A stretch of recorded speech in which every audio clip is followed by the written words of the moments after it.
नमस्कार. ठरलं तर मग मालिकेमध्ये तुम्ही पाहत आहात की अश्विन आता त्याच्या घरच्यांसोबत भांडण करत असतो की त्याला आता प्रॉपर्टीमध्ये त्याचा हिस्सा हवा आहे म्हणून. आणि तो घरच्यांना धमकावत असतो की तुम्ही जर असं ऐकणार नसाल, मला आणि तन्वीला जर घरामध्ये घेणार नसाल, तर मात्र आता मी कायद्याचीच भाषा बोलणार आहे, कारण तुम्हाला ही कायद्याचीच भाषा समजते वगैरे, असं तो घरच्यांना धमकावत असतो. घरचे मात्र कुणीही त्याला घरात घेण्यासाठी तयार नसतात. आता हे पाहिल्यानंतर तो डायरेक्ट आता वकिलांकडेच जातो आणि वकिलांकडनं प्रॉपर्टीचे पेपरच तयार करून घरून घेऊन येतो.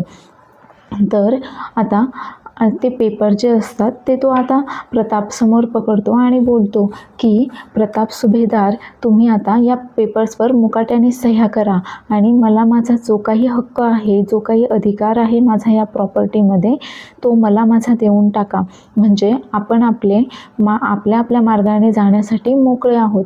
पण त्याचं हे अशा भाषेतलं बोलणं पाहून आता घरातील सर्वच जण फारच चक्रावून गेलेले असतात आणि सर्वांना तर हेच वाटत असतं की हे सर्व काही तन्वीच त्याच्याकडनं करवून घेते आहे. तर पूर्ण एपिसोड चॅनलवर पाहायला विसरू नका.